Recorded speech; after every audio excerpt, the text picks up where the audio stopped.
Jadi minggu lalu tuh aku banyak banget bergaul sama orang-orang yang mengaku pelaku spiritual lah, artinya spiritualis ya ngomongnya.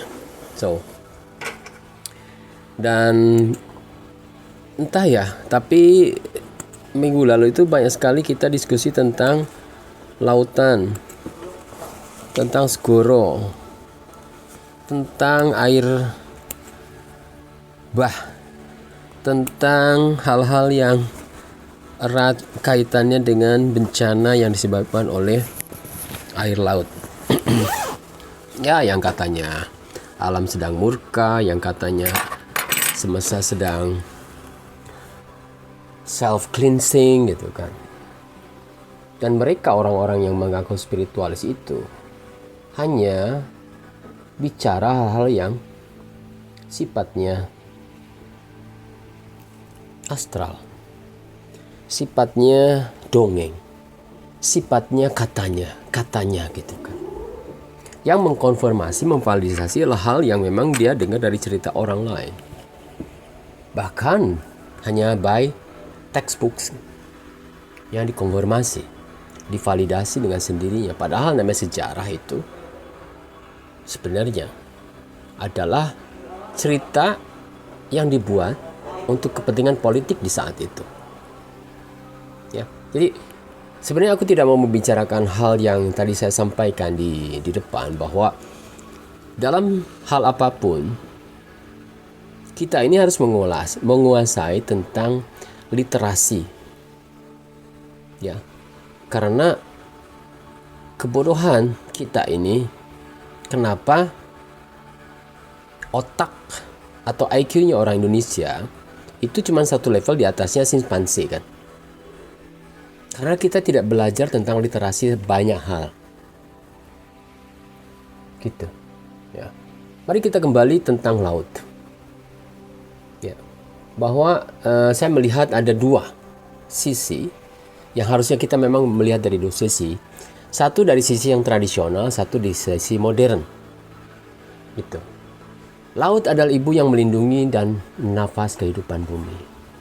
Ada dua cara manusia memandang laut. Yang satu lahir dari rasa, yang lain tumbuh dari riset gitu kan intinya. Pengetahuan tradisional melihat laut sebagai ibu, sosok spiritual yang melindungi, merawat, dan memberi kehidupan. Pengetahuan modern menyebut laut sebagai sistem ekologis, mengatur iklim dan menyokong pangan dari miliaran manusia. Keduanya tampak berbeda tentunya. Namun berbicara hal yang sama, laut adalah kehidupan.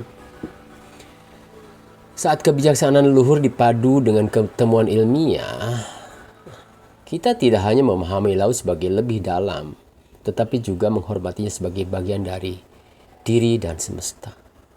Jadi banyak masyarakat adat di Nusantara ya, laut adalah bagian dari kosmos sakral.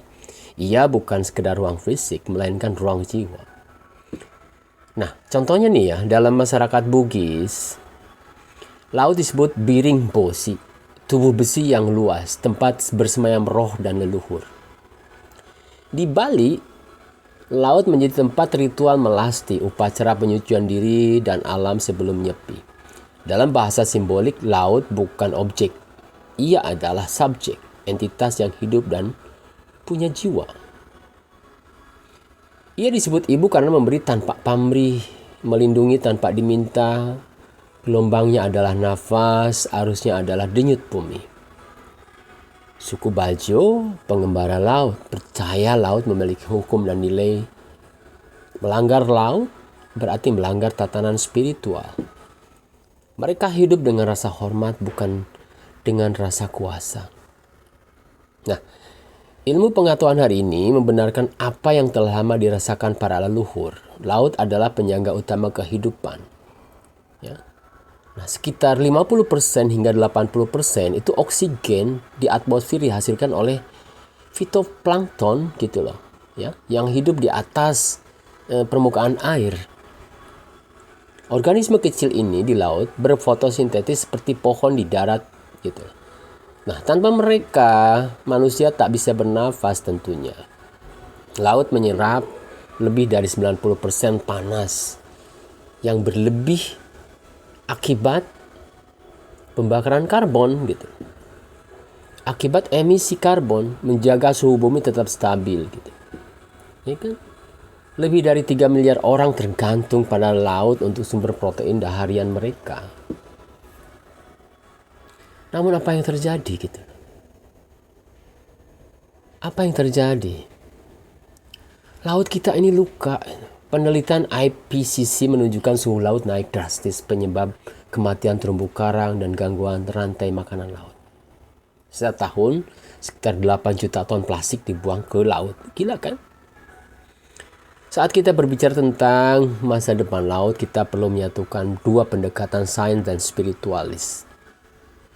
Sains membuat kita tahu yang rusak tuh apa gitu, ya kan? Spiritualitas membuat kita tahu mengapa kita harus merawatnya. Itu sebenarnya dua sisi yang harus kita punyai selalu.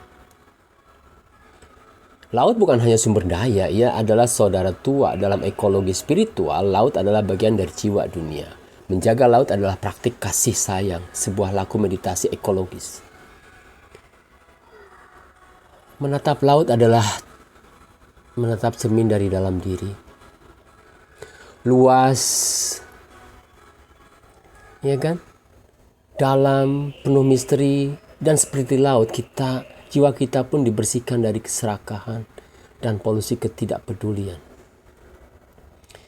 Di antara gelombang laut memanggil kita. Ia tidak meminta banyak, ia hanya ingin didengar dan dijaga. Ia adalah ibu yang memberi nafas bagi bumi. Tapi kini tengah sesak oleh ulah anak-anaknya saat kita berhenti memandang laut sebagai batas dan mulai melihat sebagai jembatan antara manusia, semesta, antara sains dan rasa, antara bumi dan langit.